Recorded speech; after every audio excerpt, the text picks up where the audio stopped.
오늘 함께 읽을 성경 말씀은 신명기 23장 1절에서 25절 말씀입니다. 신명기 23장 1절에서 25절 말씀입니다. 오늘은 19절, 20절 말씀을 읽겠습니다. 내가 형제에게 구워주거든 이자를 받지 말지니 곧 돈의 이자, 식물의 이자, 이자를 낼 만한 모든 것의 이자를 받지 말 것이니라. 타국인에게 내가 구워주면 이자를 받아도 되거니와 내 형제에게 구워주거든 이자를 받지 말라. 그리하면 내 하나님 여호와께서 내가 들어가서 차지할 땅에서 내 손으로 하는 범사에 복을 내리시리라. 아멘. 오늘 함께 묵상할 주제는 거스름과 거룩입니다. 신명기를 읽다 보면 좀 이상한 생각이 들 때가 있는데요. 과연 모세가 쓴 것이 맞을까라는 생각도 들고 또 이런 사소한 일들이 성경에 기록될 만한 일인가라는 생각이 들기도 합니다. 예를 들면 성경이 매우 중요하고 어떤 거룩한 경전의 의미를 우리 기독교에서는 가지고 있기 때문에 공예배 때 많이 읽고 개인적으로도 많이 묵상을 합니다. 하지만 요즘 묵상하고 있는 신명기 20장에 이 언저리에 있는 내용들은 공예배에 읽기에는 좀 부적절한 성적인 문제나 또는 대변을 처리하라던가 인종차별을 하거나 또 전쟁에 사람을 죽이라는 등의 내용들이 나오고 있어서 나랑 좀 안 맞는다는 생각이 들기도 합니다. 게다가 이스라엘 사람들이 어린애도 아니고 하나님 앞에서 알아서 처리하면 될 일들을 모세가 일일이 짚어주는 것도 좀 이상해 보이기도 합니다. 하지만 신명기를 위시한 구약 전체를 읽으시면서 우리가 가져야 할 태도는 하나님의 말씀이라는 것, 첫 번째. 그리고 두 번째는 당시의 시대와 환경이 어떠했는지를 염두에 두고 시작하면 좀 더 이해가 가능하지 않을까 싶습니다. 지금으로부터 약 4,000년 전이라는 것, BC 1700년 정도라고 생각하시고 치안이나 민주주의, 정의로움이라는 개념 자체가 없었을 수도 있겠다라는 생각, 또 오로지 생존과 방어만이 존재했던 시대에 어떤 새로운 법이 등장했다는 측면에서 보시는 것도 좋을 듯 합니다. 우선 오늘 본문 신명기 23장 전반부에서는 총회에 들어오지 못하리라는 문구가 반복됩니다.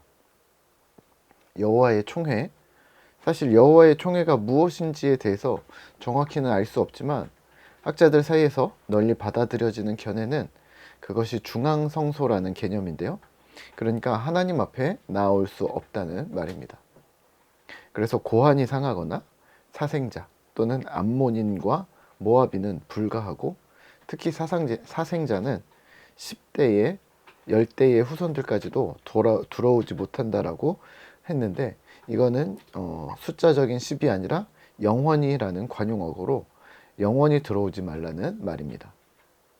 이건 아마도 금지된 이방인과의 결혼에서 태어난 자녀나 또 이교 제의에서 참여하던 제의적 창기가 낳은 자녀를 지칭할 가능성이 많다고 보고 있습니다. 반면에 에돔은 3대 후의 자손은 들어올 수 있도록 하기는 하고 있습니다. 여기까지 1절에서 8절까지가 여호와의 총회의 정결함입니다. 이어지는 9절에서 14절은 군대의 정결함인데요. 악한 일을 삼가라, 몽설하거나 변소를 이용하거나 또는 군대 진영 그런 거 할 때 군대 진영 밖으로 나가서 처리하라고 합니다. 이유는요. 내 진영, 그러니까 군대의 영역을 거룩하게 하라가 목적이었습니다. 그러니까 중앙성소에 대한 거룩, 또 군대의 거룩을 요구하셨습니다. 15절부터는 주제가 약간 바뀌는 듯한 느낌이 드는데요. 거룩이 아니라 사랑과 긍휼을 베풀라는 느낌이 듭니다. 15절입니다. 도망친 노예를 송환하지 말라. 그를 보살피라. 17절입니다. 창기는 내쫓으라. 19절에서 20절입니다. 내가 형제에게 구워주거든 이자를 받지 말지니 곧 돈의 이자, 식물의 이자, 이자를 낼 만한 모든 것의 이자를 받지 말 것이라. 타국인에게 내가 구워주면 이자를 받아도 되거니와 내 형제에게 구워주거든 이자를 받지 말라. 그리하면 내 하나님 여호와께서 내가 들어가서 차지할 땅에서 내 손으로 하는 범사에 복을 내리시리라. 21절입니다. 여호와께 서원하고 지키고. 25절입니다. 이웃의 포도밭을 이용하되 소중히 여겨라. 이 정도로 요약을 할 수가 있습니다. 자, 그러면 이 언밸런스한 신명기 23장은 도대체 무엇을 말하려고 하는 것이고 왜 쓰여진 걸까요? 네, 아무리 보아도 거룩입니다. 여호와의 총회의 정결함 그리고 군대의 정결함, 이 특이한 행동이긴 했습니다. 일반적으로 제사의식을 진행한다면 거기 가서 하는 행동이나 준비물이 중요했지 이전부터 일상의 정결이나 규정을 요하지는 않았을 듯합니다. 또한 군대도 마찬가지인데요. 잘 싸우고 이기면 되는 것이지 진영을 거룩하게 하라? 그것도 대변도 밖에서 보고? 이게 말이 안 되는데 군대 스스로가 싸움에 천착한, 싸움만 생각하는 군인이 아니라 하나님의 일을 대신하는 군대? 마치 하나님의 군대에서 군인이라는 단어보다는 하나님이라는 단어가 더 강조된 듯이 거룩을 강조하고 있습니다. 이자를 받지 말라고 하거나 도망친 노예를 도와주라고 하거나 이웃의 것을 소중히 여기라는 말도 일상의 백성들에게 하나님 백성으로 살라는 말을 하고 있는 것으로 보입니다.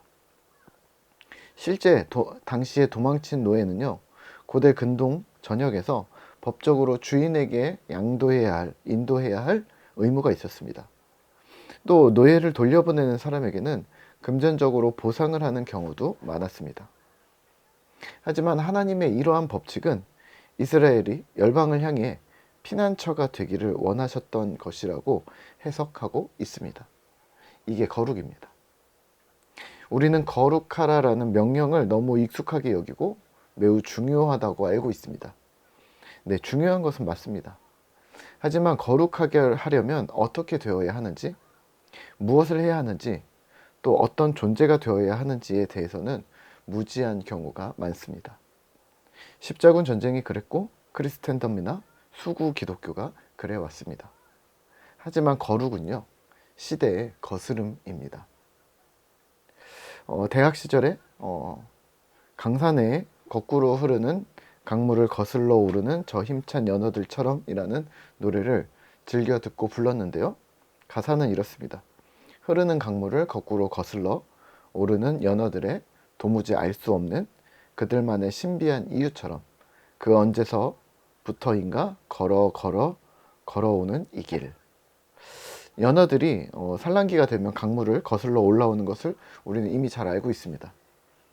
하지만 노래 가사처럼 도무지 알 수 없는 그들만의 신비한 이유처럼 그들만의 신비한 이유가 있어서 거슬러 올라온다는 것이죠.